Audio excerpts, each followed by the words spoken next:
కేసీఆర్ కేవలం అసెంబ్లీకి పరిమితం కాకుండా రాబోయే రోజుల్లో చలో నల్గొండ లేదా చలో వరంగల్ తరహాలో బహిరంగ సభలు నిర్వహించే అవకాశం ఉందట.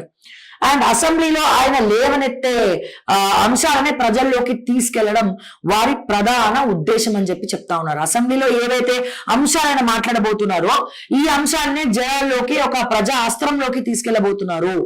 మీరు ఇంకా ముఖ్యంగా మాట్లాడుకోవాలి అంటే కేసీఆర్ మరియు రేవంత్ రెడ్డి మధ్య జరిగిన తాజా డైలాగులు కూడా ఇంకా ఏం లేవు.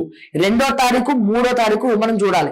అలాగే కీలక అంశాలు కేసీఆర్ ఏదైతే మాట్లాడదాం అనుకున్నారో పవర్ పాయింట్ ప్రజెంటేషన్, ముఖ్యంగా కృష్ణా జలాల వాటా గురించి, కృష్ణా జలాల గురించి, ఆంధ్రాకి కట్టబెట్టడం గురించి power point presentation Congress government ఇద్దాం అనుకుంది.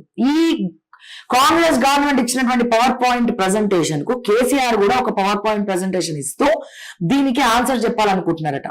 ఇదొకటి. అలాగే ధరణి పోర్టల్ ఏదైతే ఉందో ధరణిని తీసేస్తే రైతులు ఇబ్బంది పడతారని, అలాగే కాంగ్రెస్ తెస్తున్న కొత్త వ్యవస్థ అవినీతికి దారి తీస్తుందని హెచ్చరించడం.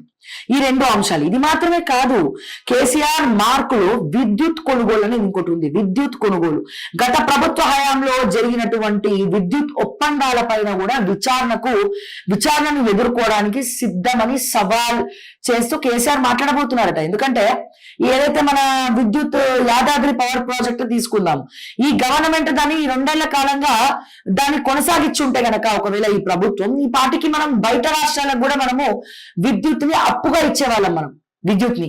కానీ అలా జరగలే. ఆ పవర్ ని ఆపేసినారు, ఆ ప్రాజెక్ట్ ని ఆపేసినారు కొన్ని కారణాల వల్ల. సో దీని గురించి కూడా కేసీఆర్ లేవనెత్తబోతున్నారట అసెంబ్లీలో.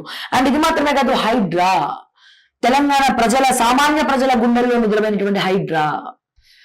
ఏ హైడ్రా వల్లనైతే రియల్ ఎస్టేట్ కారణం అనుకుంటున్నారో తగ్గుముక్కు పట్టడము, రియల్ ఎస్టేట్ ఇల్లు కొనకపోవడము హైదరాబాద్ చుట్టూ, వీటన్నిటి కూడా హైడ్రా కారణం అంటున్నారు. పేదవాళ్ళ ఇళ్లను కూల్చివేస్తున్నారని, మూసి పునరుజ్జీవనం పేరుతో వేల కోట్లు వృధా చేస్తున్నారని విమర్శించడం. ఇవన్నీ కూడా కేసీఆర్ అసెంబ్లీలో చర్చ పెట్టబోతున్నారు. ఇవన్నీ కూడా చర్చ ఎందుకు? తెలంగాణ ప్రజల్లో సరికొత్త జోష్ నింపడం కోసం. ఏదో వ్యూహాత్మకంగానైతే ఈ 2 ఏళ్ల నుంచి సైలెంట్ గా ఉన్న కేసీఆర్ ఒక కొత్త వ్యూహాత్మక పథకం ప్రకారమే మళ్ళా జనాల్లోకి రాబోతున్నారు అని చెప్పి చాలా మంది రాజకీయ విశ్లేషకులు మాట్లాడుతున్నటువంటి పెద్ద అంశం.